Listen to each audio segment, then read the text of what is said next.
Hi guys, ఇప్పుడే court state versus nobody movie చూసి రావడం జరిగిందనమాట. చాలా సింపుల్ గా, చాలా సిన్సియర్ గా ఈ మధ్య కాలంలో వాళ్ళు చెప్పాలనుకుంటున్న పాయింట్ కి కన్ఫైన్ అయ్యి ఎటువంటి అవుట్ సైడ్ ప్రలోభాలని సినిమాలో పెట్టకుండా, సినిమా టాపిక్ ని ఎటు సైడ్ డీవియేట్ చెయ్యకుండా చాలా క్లియర్ గా, చాలా క్రిస్టల్ గా ఈ సినిమాని, ఈ టాపిక్ ని మన ముందుకు తీసుకొచ్చారు. ఈ కోర్టు సినిమాలో రీసెంట్ టైమ్స్ లో మనకి నార్మల్ గా తెలుగులో వచ్చే కోర్టు డ్రామాస్ కొంచెం తక్కువే. అలాంటి కోర్టు డ్రామాస్ లో చాలా నీట్ గా మన ముందుకి ప్రెజెంట్ చేసిన కోర్టు డ్రామానే ఈ కోర్టు మూవీ అని ఈజీగా మనం చెప్పొచ్చు అనమాట. అండ్ ఈ సినిమాలో కోర్టు డ్రామా కదా అని చెప్పి వాద ప్రతివాదనలు రెండు ఏవైతే ఉంటాయో అవి గట్టి గట్టిగా అరుచుకునేటట్టు, ఏదో డైలాగులు, పంచ్ డైలాగులు పడిపోయేటట్టు, ఒకళ్ళ మీద ఒకళ్ళు హ్యూమిలియేట్ చేసుకొని ఎంటర్టైన్మెంట్ ని క్రియేట్ చేసేటట్టు కాకుండా కొంచెం రియలిస్టిక్ గా ఉండే డైలాగ్స్ ని, రియలిస్టిక్ గా ఉండే సీన్స్ ని, చాలా రియలిస్టిక్ గా ఉండే ఆ కోర్ట్ అంబియాన్స్ ని, ఆ సీన్స్ ని, అక్కడ ఉన్న ఆ సెటప్ ని మనకి చూపించి ఈ కేస్ హియరింగ్ ఎపిసోడ్స్ ఏవైతే ఉంటాయో చాలా రియలిస్టిక్ గా, క్లోజ్ టు రియాలిటీ ఆ హియరింగ్ ఎపిసోడ్స్ ని మనకి తీసుకురావడానికి 100% ట్రై చేసి చాలా వరకు సక్సెస్ అయ్యారు ఈ టీం అని చెప్పొచ్చు. ఫస్ట్ హాఫ్ లో ఈ మూవీ స్టార్ట్ అయినప్పుడు ఆ క్యారెక్టర్ ఎస్టాబ్లిష్మెంట్స్ అండ్ ఆ లవ్ స్టోరీ ఏదైతే ఉంటుందో ఆ లవ్ స్టోరీ కొంచెం సింపుల్ గానే మన వాళ్ళు చూపించేశారు. ఆ లవ్ స్టోరీ కొంచెం ప్యూర్ గా ఉంది. ఇంకొంచెం ఇన్నోసెన్స్ ఉండుంటే ఇంకా స్ట్రాంగ్ గా ఉండేదేమో ఆ లవ్ స్టోరీలోని నాకు అనిపించింది. కానీ చూపించినంత వరకు ఆ లవ్ స్టోరీని చాలా ప్యూర్ గా, చాలా నీట్ గా, చాలా మంచి లవ్ స్టోరీ లాగానే మన వాళ్ళు తీసుకొచ్చారు.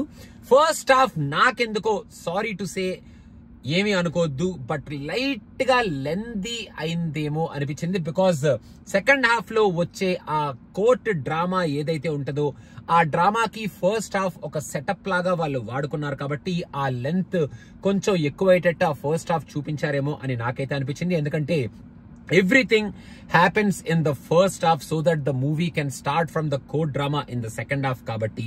And first half lo mana Shivaji garu acting kani, first half లో ఈ ఇద్దరు పిల్లలు యాక్టింగ్ కానీ, రోహిణి గారు యాక్టింగ్ కానీ, మన శుభలేఖ సుధాకర్ గారు యాక్టింగ్ కానీ ఇవన్నీ చాలా బాగున్నాయి. అండ్ అందరూ క్యారెక్టర్ కి స్టిక్ అయి చాలా చాలా సిన్సియర్ ప్రెజెంటేషన్ ఇచ్చారు. ఎక్కడ ఎవరో ఓవర్ డూ చేయకుండా.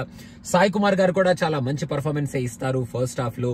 అండ్ ఆ పోలీస్ బ్రుటాలిటీ ఏదైతే ఉంటుందో అది కొంచెం సేఫ్ సైడ్ చూపించేశారేమో అనుకున్నాను. ఎందుకంటే ఆ పోలీస్ బ్రుటాలిటీని కొంచెం రూత్లెస్ గా చూపించుంటే ఆ పెయిన్, ఆ ఎఫెక్ట్ మనకి ఇంకా చాలా స్ట్రాంగ్ గా ఉండేది కదా ఫస్ట్ హాఫ్ లో అనేది నా ఫీలింగ్. వాళ్ళు చూపించినంత వరకు బాగానే చూపించారు, కానీ ఇంకొంచెం రూత్లెస్ గా, ఇంకొంచెం పెయిన్ఫుల్ గా చూపించుంటే ఆ పెయిన్ మనకు కూడా గట్టిగా తగిలేదు కదా అని అనిపించింది.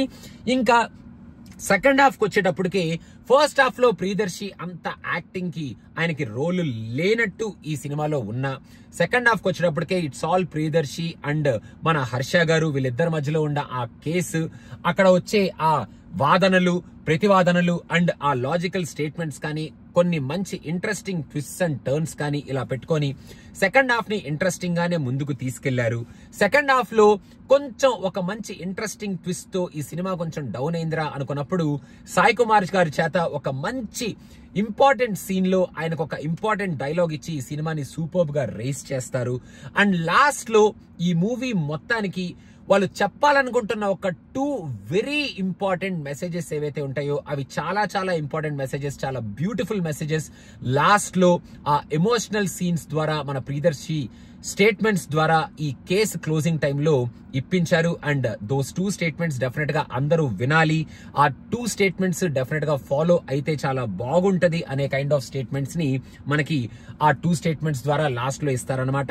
లాస్ట్ లో కొంచెం ఎమోషనల్ గా కూడా ఈ సినిమాని తీసుకెళ్లి అందరు యాక్టింగ్ ద్వారా ఈ సినిమాని కొంచెం బ్యూటిఫుల్ గానే ఎండ్ చేస్తారు. మనందరం కొంచెం అరే ఎండింగ్ చాలా బాగుంది, ఎండింగ్ లో వచ్చే ఆ స్టేట్మెంట్స్ చాలా బాగున్నాయి. మొత్తానికి ఈ కేస్ ని మనకి పాస్కో అంటే ఏంటో తెలియదు, అలా తెలుసుకోవాలనుకునే వాళ్ళకి, ఆ పాస్కోని మిస్యూజ్ ఎలా చేస్తున్నారు చాలా మంది అని తెలుసుకోవాలనుకునే వాళ్ళకి, అండ్ ఈ మిస్యూజ్ వల్ల బాధితులు ఎలా బాధించబడుతున్నారు అని తెలుసుకోవాలనుకునే వాళ్ళకి, వాళ్ళందరికీ ఓకే ఇలా ఉంటుందా అని తెలియజెప్పే ఒక సినిమా లాగా ఈ కోర్ట్ ఎపిసోడ్స్ ని తీసారా అనుకుంటూ మనం థియేటర్ లోంచి బయటకు వస్తాం.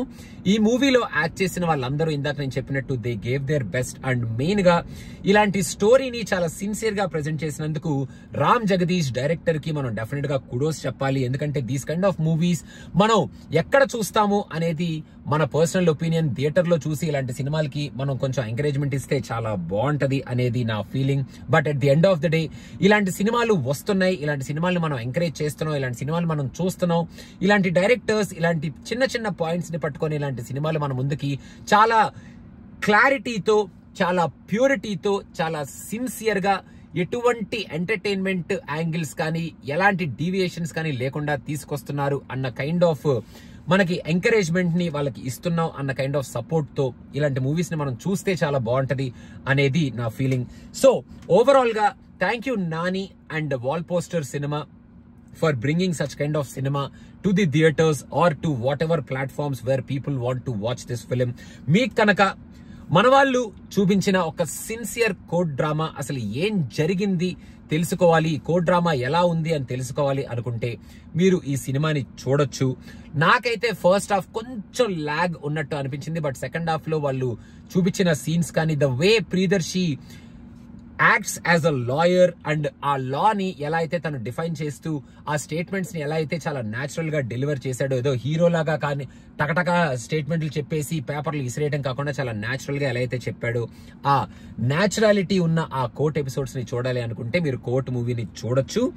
మరి ఒక బీభత్సమైన ఆహా మాటే అసలు గూస్ బంప్స్ ఎలా ఉందేట్రా కోర్టు అన్నట్టు ఉంటది అని నేను చెప్పను. కానీ చాలా సిన్సియర్ గా, చాలా ప్యూర్ గా ఈ సినిమాని అయితే మనం వాళ్ళు తీశారు అన్న ఫీలింగ్ తో మనం థియేటర్ నుంచి బయటకు వస్తాం, appreciating the messages which they gave at the end of this movie.